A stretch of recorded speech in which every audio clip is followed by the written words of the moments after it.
पूरे देश की जनता को इस बात की खुशी है कि सुप्रीम कोर्ट के माध्यम से कम वो सूची आ जाएगी, जिस सूची में ये पता लग जाएगा कि इलेक्टोरल बॉन्ड्स किन्होंने दिए हैं। अब सवाल यह है कि वो सार्वजनिक होगा कि नहीं होगा, हम और आप जान पाएंगे कि नहीं जान पाएंगे। बीजेपी तो जानती है कि उसे कहां से चंदा मिला है, या हमें चंदा मिला हुआ तो हमें तो पता है कि कहां से चंदा मिला। ये जनता जान पाएगी कि नहीं जान पाएगी, ये सबसे बड़ा सवाल है। इसलिए हमें उम्मीद है कि सुप्रीम कोर्ट के माध्यम से, या जो साथी इस बात को चाहते हैं कि जनता जाने, तो मुझे उम्मीद है कि देश की जनता जानेगी कि इलेक्टोरल बॉन्ड्स बीजेपी पे जो आए हैं या अन्य दलों पे जो आए हैं वो किन किन के माध्यम से पहुंचे। सोचिए क्या कहते हैं कि हम दुनिया की 5वीं अर्थव्यवस्था बन गए हैं, विश्व गुरु बन गए, विकसित भारत बनाना चाहते हैं, 80 करोड़ लोगों को राशन दे रहे हैं और 90% लड़का पढ़ा लिखा बेरोजगार है। का जो गणित है इसका जवाब भारतीय जनता पार्टी के पास नहीं है। न पीडीए का जवाब है उनके पास, न किसान की आय दोगुनी का जवाब है, न महंगाई का है और न ही नौकरी का है। मतलब अग्निवीर जैसी आधी अधूरी नौकरी होगी क्या? आप एमएसपी दीजिए और पूरी नौकरी दीजिए जिससे वर्दी पहन करके नौजवान को सम्मान मिल सके। कर्ज के चलते कल एक और लखनऊ में कारोबारी ने सुसाइड किया।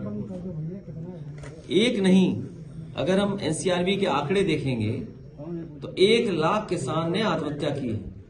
नौजवानों की अगर हम देखेंगे, गरीबी के कारण, बेरोजगारी के कारण, आप सोचिए परीक्षा कैंसिल हो गई, नौकरी नहीं मिली, तो वही ब्रजेश पाल नौजवान कन्नौज का, उसने अपनी डिग्रियां जला दी और कहा कि ये डिग्री किस काम की है जो मुझे नौकरी नहीं दिला सकते।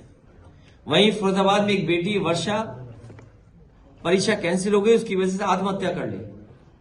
ऐसे न जाने कितने केस हैं नोएडा से लेकर के गाजीपुर तक, जिसमें कई लोगों ने जान दी है। पुलिस की प्रताड़ना से जान जा रही है, पुलिस अन्यायकारी उससे जान जा रही है, सूदखोर डेली दबाव बना रहे हैं, जो लोकल स्तर पे सूदखोर हैं जिसके खिलाफ कार्रवाई होनी चाहिए। बलिया में, आपके इलाहाबाद प्रयागराज में, बहुत सारी जगह पर ऐसी घटनाएं, ये सब को बढ़ावा दे रही है भारतीय जनता पार्टी। कल भी मैंने कहा था, कई बार कहा, सदन में कहा और फिर कहता हूं मैं, जो लोग 46 में 56 की बात कहते थे, आज बताएं कि वाइस चांसलर्स जो अपॉइंट हुए वो कितने हुए पीडीए, और वाइस चांसलर्स ने जो अपॉइंट किए हैं उसमें पीडीए कितने हैं, जिलों में पीडीए कितने हैं, जिलों की अधिकारियों की पोस्टिंग में कितना पीडीए है। ये सबसे बड़ी यूनिवर्सिटी थी, कलाम साहब के नाम पर बनी थी, टेक्निकल यूनिवर्सिटी, उसने बताओ डायरेक्टर्स कितने पीडीए के हैं। तो भारतीय जनता पार्टी पीडीए का केवल वोट लेना जानती है, लेकिन उनको हक सम्मान नहीं दिलाना चाहती। भारतीय जनता पार्टी जानती है कि 60 लाख बच्चों के भविष्य से खिलवाड़ किया उन्होंने, और मैंने वो गणित कई बार समझाया, फिर समझाता हूं मैं आपको, कि अगर उनके माता पिता को जोड़ दें और जिस अभ्यर्थी ने परीक्षा लिखी थी हम उसको जोड़ लें, तो अगर हम 3 लोग जोड़ लें और 60 लाख लोगों का भविष्य इन्होंने अंधकार में किया, तो 60 लाख गुणा 3, 1 करोड़ 80 लाख, और 1 करोड़ 80 लाख का अगर हम भाग दे देंगे 80 लोकसभाओं से, तो 2,25,000 वोट इनके कम हो गए हर लोकसभा में। ये घबराहट है। सोचिए कि हर लोकसभा में भारतीय जनता पार्टी के 2,25,000 वोट कम हुए हैं। और जो लोग किसान की आय दोगुनी की बात कर रहे थे, क्या आय दोगुनी हो गई? सबसे पहले समाजवादी पार्टी ने अपना गठबंधन तय किया, सबसे पहले समाजवादी पार्टी ने अपनी सीटें घोषित की, सबसे पहले समाजवादी पार्टी ने अपना प्रचार शुरू कर दिया, और आप देखना सबसे पहले जीत का भी जो संदेश आएगा वो समाजवादी पार्टी और गठबंधन का होगा।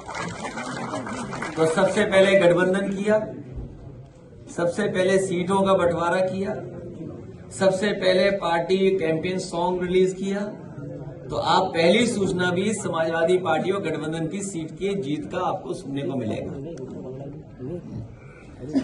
जहां तक बीजेपी का सवाल है, कल भी आपने भाषण सुना होगा, जो एयरपोर्ट रनवे का उद्घाटन हुआ वो समाजवादी पार्टी की सरकार में बना, नेताजी के समय पर बना। उसका एक्सपेंशन समाजवादी पिछली सरकार में हुआ, चाहे वो आजमगढ़ हो, चित्रकूट हो, मुरादाबाद हो या लखनऊ का जो टर्मिनल बना है, जिस समय समाजवादी सरकार थी, लैंड एंड एक्विजिशन से लेकर के सब काम उस समय हुए थे। और उसका परिणाम ये हुआ कि आज आपको वो काम सब दिखाई दे रहे हैं। ये जो नारा देते हैं सबका साथ, सबका विकास, ये सबसे ज्यादा झूठ है। सबका साथ कहां दिखाई दे रहा है? सबका साथ कहां दिखाई दे रहा है? सबका विश्वास कहां है? इससे ज्यादा झूठा नारा और क्या हो सकता है? इसीलिए ये चुनाव संविधान बचाने का है।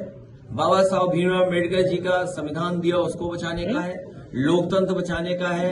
डॉक्टर राम मनोहर लोहिया ने जो समाजवादी सपना देखा, उसको बचाने का है। नेताजी ने जो रास्ता दिखाया, किसान, गरीब, अल्पसंख्यक, मुसलमान भाइयों का, उनका हक और सम्मान बचाने का चुनाव है।